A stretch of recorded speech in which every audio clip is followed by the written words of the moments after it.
이 시간에는 우리 별과 같이 빛나는 사람이라는 제목으로 함께 말씀을 나누고자 하는데요.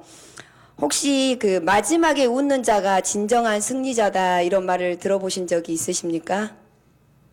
들어보신 적도 있고 안 들어보신 적도 있을 건데요. 그런 말이 있습니다. 그래서 마지막에 웃는 자가 진정한 승리자라는 말이 있는데 우리 인생은 과정 가운데 있습니다. 우리 성도님들은 마지막에 웃기 위해, 마지막에 진정한 승리자가 되기 위해 이러한 과정 가운데 어떠한 것을 준비하고 계시는지 한번 생각해 보시기 바랍니다. 우리 인생 가운데 어떠한 일을 준비할 때에 오늘 본문 말씀과 같이 하늘의 별과 같이 영원토록 빛나게 될까요? 오늘 말씀에 보면 우리가 준비해야 할 것이 무엇인지 기록해 주고 있습니다. 제가 한번 읽어드리겠습니다.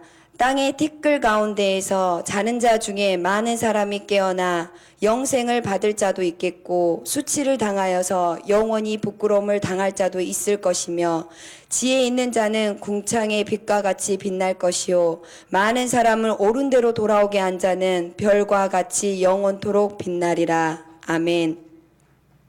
오늘 말씀에서는요, 우리에게 지혜 있는 자, 많은 사람을 옳은 대로 돌아오게 하는 자가 되라고 말씀하고 있습니다. 이것이 바로 최후 승리를 확신하는 말씀이요, 우리가 인생의 과정 가운데서 준비해야 할 삶의 여정임을 알 수가 있습니다. 그렇다면 우리가 어떻게 하면 지혜 있는 자, 많은 사람을 옳은 대로 돌아오게 하는 자가 될 수 있을까요? 우리가 이렇게 고민할 줄 알고 예수님께서는 미리 그 길을 가주셨고 우리에게 그 길을 내어주셨습니다. 우리는 예수님이 가신 그 길 가운데로 따라가면 최후 승리를 거머쥘 수 있고 마지막에 웃는 자가 될 수가 있는 것입니다. 그래서 예수님은 미리 그 길을 가셨고 예수님과 함께 걸어갈 제자들을 부르셔서 예수님과 같이 이 길을 가기를 명령하셨습니다. 예수님께서 제자들을 부르실 때 어떻게 부르셨습니까? 마태복음 4장 19절에 보면요, 나를 따라오라 내가 너희를 사람을 낚는 어부가 되게 하리라 라고 말씀하셨습니다. 이 부르심은 어떤 부르심입니까? 우리가 읽은 본문 말씀처럼 지혜 있는 자가 되게 하기 위한, 많은 사람을 옳은 대로 돌아오게 하기 위한 주님의 부르심인 줄 믿습니다. 지금 이 부르심은 제자들을 부른 동시에 우리에게 또한 말씀하고 계십니다. 나를 따라오너라 내가 너희를 사람을 낚는 어부가 되게 하리라. 제자들은 부르심을 들었고 우리도 주님의 부르심을 들었습니다. 그렇다면 과연 부르심을 들은 우리의 행동은 어떻게 행해야 할까요? 먼저 부르심에 대한 우리의 자세에 대해서 말씀을 나눠보도록 하겠습니다. 제자들은 예수님께서 부르실 때 먼저 예스라고 말했습니다. 그리고 자신이 가졌던 모든 것을 버리고 주님을 따랐습니다. 예수님을 몰랐던 과거의 자신의 모습을 정리한 것입니다. 우선순위가 바뀌게 된 것입니다. 자신의 전부요 가치 기준이었던 것을 과감하게 던져버렸고 예수 그리스도를 따랐습니다. 왜냐하면 예수님께 생명이 있고 구원이 있고 영생이 있음을 알았기 때문입니다. 부르심에 대한 우리의 응답은 멀리 떨어져서 구경하는 구경꾼이 되는 것이 아닙니다. 부르심에 대한 응답은 온전히 내 과거의 생활을 청산하고 예수님을 따르는 것을 의미합니다. 다른 어떤 것도 예수님 위에 있지 않은 것입니다. 예수님을 알지 못했을 때 내가 가졌던 습관, 나의 사상, 나의 가치관, 나의 죄악된 삶, 이런 것들을 온전히 떠나서 예수님을 따르는 것이 온전한 응답이 되는 것입니다. 우리가 갈라서야 합니다. 죄악에서 온전히 떠나야 합니다. 왔다 갔다 헷갈리는 신앙이 아니라 예수님을 따르며 많은 사람을 옳은 대로 돌아오게 하기 위해서 먼저 내 자신의 거룩한 구별, 성별이 필요합니다. 죄와의 단절이 필요합니다. 그래서 우리는 하루하루를 살아갈 때 끊임없이 성결한 삶, 구별된 삶을 살도록 노력해야 하는 것입니다. 예수님을 만났던 삭개오는 어떻게 변했습니까? 가치 기준이 돈이었습니다. 돈 모으는 재미로 살았던 사람입니다. 하지만 예수님을 만난 후에, 부르심을 받은 후에 그는 온전히 변했습니다. 자신의 재산 절반을 떼어서 가난한 자에게 주었고, 혹시라도 누구의 것이든지 속여서 뺏은 것이 있다면 거기에 4배를 계산해서 갚았습니다. 삭개오의 삶은 예수님을 만나기 전과 후에 완전히 분리된 다른 삶을 살았던 것입니다. 복음에는 능력이 있습니다. 구원에는 소망이 있습니다. 우리 또한 예수님을 몰랐던 과거의 모습을 벗어버리고, 죄의 모습을 벗어버리고, 구별된 자로서, 성별된 자로서 거룩한 삶을 하루하루 이 땅에서 영위해 나가기를 바랍니다. 둘째로, 제자들은 예수님이 따라오라는 그 말씀에 대해서 문자 그대로 행했습니다. 제자들은 예수님이 가는 곳에 그들도 갔고, 예수님이 머무른 곳에 이들도 머물었습니다. 예수님과 늘 함께하는 생활을 했습니다. 예수님이 배를 타면 같이 배를 탔고, 산에 오르면 산에 올랐고, 예수님이 식사를 하시면 함께 식사했고, 잠자리에 누울 때 함께 누웠습니다. 바로 동거동락한 것입니다. 이것이 바로 예수님을 따르는 삶, 예수님께 응답하는 삶, 예수님과 동행하는 삶인 것입니다. 여러분들은 여러분의 삶에 예수님을 동행시키고 계십니까? 아침에 일어날 때 주님과 함께 계십니까? 음식을 먹을 때 주님과 함께하고, 가정에 있을 때, 직장에 있을 때 늘 주님을 떠나지 않고 주님과 동행하고 계십니까? 평안할 때도 주님과 동행하고, 괴로울 때도 주님과 동행하고, 기쁠 때에도 주님과 동행하고, 슬플 때에도 주님과 동행하며, 잘 때도 주님과 함께 자고, 살아도 주님과 함께 살고, 죽어도 주님과 함께 하십니까? 부르심에 대한 우리의 진정한 응답은 내 전 삶에 주님을 동행시키는 것입니다. 어느 한순간에 주님을 빠뜨리는 것이 아닙니다. 예수님은 이렇게 우리와 동행하기 위해, 우리와 함께하기 위해 임마누엘로 이 땅에 오신 것입니다. 우리를 불러주신 예수님께서는 늘 내 곁에 나와 동행하시며 나와 함께하시길 원하고 계십니다. 사랑하는 한성의 성도 여러분, 여러분 곁에 주님이 계십니까? 느껴지십니까? 예수님은 내 곁에 늘 계십니다. 함께 계심을 믿으시기 바랍니다. 어떤 그리스도인이 자신이 지나온 발자국을 되돌아보았습니다. 되돌아보니까 험난하고 힘들고 고통과 고난의 연속이었던 그 길에는 한 사람의 발자국만 있었고, 평지와 좋은 길에는 마치 나란히 걷기라도 한 것처럼 2사람의 발자국이 찍혀 있었습니다. 그 그리스도인은 예수님을 돌아보면서 항의하듯이 따지듯이 말했습니다. 예수님, 저는 도무지 이해가 안 됩니다.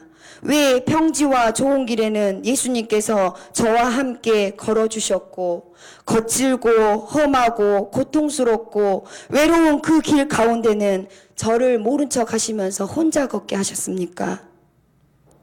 그 말을 들은 예수님께서 조용히 말씀하셨습니다. 내가 만일 편안한 길에서까지 진실로 나를 찾고 나를 구했다면, 나를 신뢰했다면 아마 그 길의 발자국도 하나뿐이었을 것이다. 왜냐하면 너가 힘들고 고통스럽고 어려운 길에서 내가 나한테 부르짖을 때마다 나는 너를 업고 안고 걸었단다. 너의 고통을 나눠 가졌단다. 그래서 발자국이 하나였단다. 하지만 너는 고난의 길을 벗어난 후에는 나를 멀리했지. 그래서 그때마다 나는 내 곁에 서서 걸을 수밖에 없었던 것이란다. 그렇습니다. 예수님은 나와 늘 함께 계신 분이십니다. 내가 고난의 길을 걸을 때도, 평탄한 길을 걸을 때도 내 곁에서 나와 동행하시는 분이심을 믿으시기 바랍니다. 평탄하다고 주님을 모른 척하지 맙시다. 고통스럽다고 예수님께 등 돌려 살지 맙시다. 나를 사랑하시며 내 곁에서 떠나지 않으시는 그 예수님의 숨결을 느끼면서 하루하루 살아가는 우리들이 되기를 바랍니다.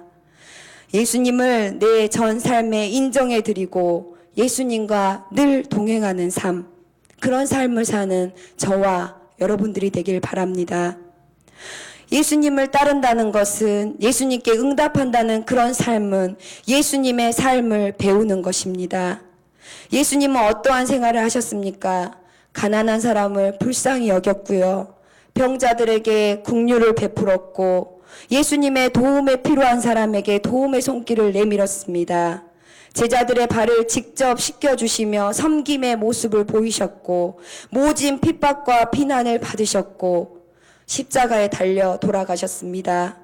제자들은 예수님의 이러한 전 삶을 통해서 가난한 사람을 불쌍히 여기는 마음, 병자들을 긍휼히 여기는 마음, 다른 사람을 섬기는 마음, 비난을 받으며 기도하는 마음, 나를 사랑하셔서 십자가에 죽는 그 모습들을 보고 배웠습니다.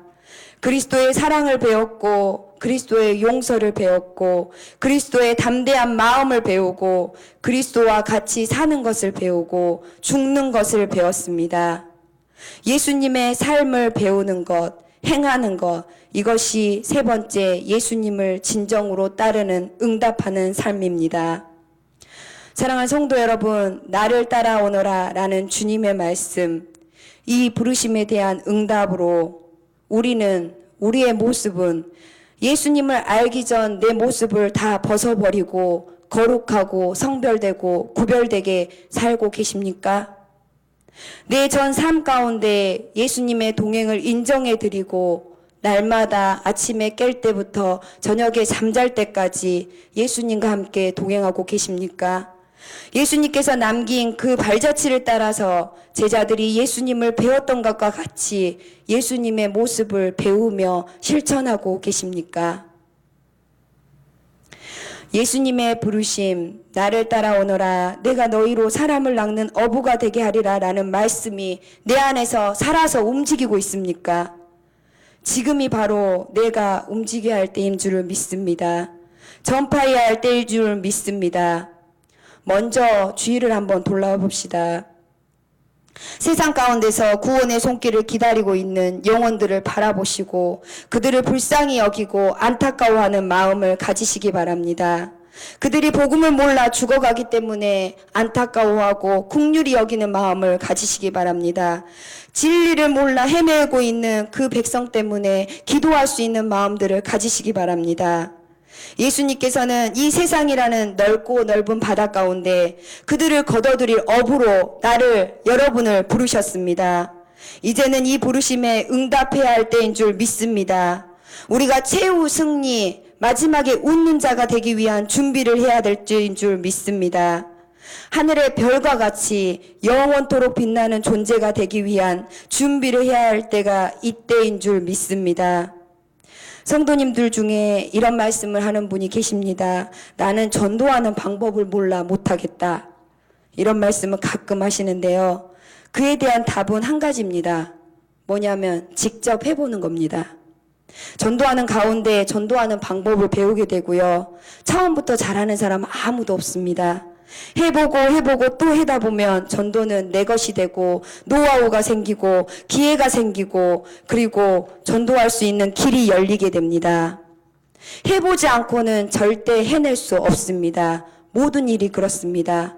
도전하지 않고는 결코 승리의 면류관을 얻을 수가 없습니다. 시도하지 않고는 결코 이룰 수가 없습니다. 주님의 지상명령을 포기하지만은 우리 모두가 됩시다.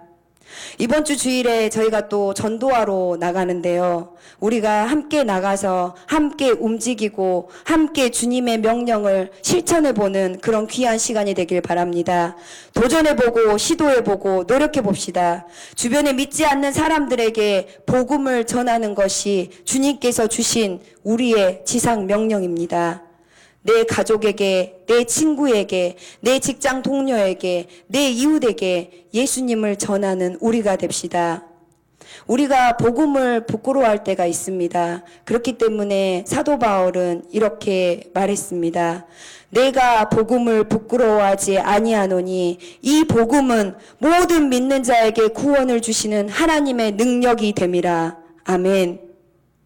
한 사람의 전도로 하나님의 귀한 일들이 많이 일어남을 우리는 기독교 역사를 통해서 알 수가 있습니다.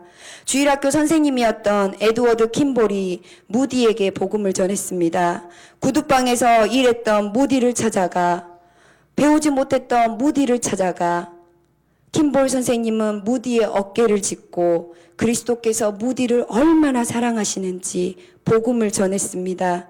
킴볼 선생님으로부터 복음을 전해들은 무디는 예수 그리스도를 영접하고 자신의 전 생애를 주님께 바치는 위대한 신앙인이 되었습니다. 무디는 40년 동안 미국과 영국에서 100만 명이 넘는 사람들을 그리스도께 인도했습니다. 무디는 거듭난 후 하루도 빼놓지 않고 복음을 증거했으며 매일 최소 한 사람에게라도 복음을 전하지 않고는 결코 잠자리에 들지 않을 정도로 열정적인 전도자가 되었습니다. 무디의 이러한 놀라운 사역은 주일학교 교사였던 킴벨의 전도로 가능했던 것입니다. 내가 전도한 사람이 복음을 받아들이고 구원을 받아 천국 가게 된다면 그것보다 더 기쁜 일이 어디 있겠습니까? 하나님도 약속하셨습니다. 내가 너를 하늘의 별과 같이 만들어주겠다. 최후 승리자가 되게 하겠다. 영원히 빛나게 하겠다. 많은 사람들을 내게로 이끌어라. 구원의 길로 인도해라. 이것이 내가 너를 부른 목적이란다. 사랑하는 성도 여러분, 우리 모두, 여기 계신 모두가 마지막에 웃는 자가 됩시다. 진정한 최후 승리자가 됩시다. 최후를 준비하는 지혜로운 자가 되어서 주님의 그 부르심에 아멘, 예스라고 응답하며 살아가는 우리들이 되기를 간절히 바랍니다. 지혜 있는 자는 궁창의 빛과 같이 빛날 것이요 많은 사람을 옳은 대로 돌아오게 한 자는 별과 같이 영원토록 빛나리라. 아멘. 함께 기도하겠습니다.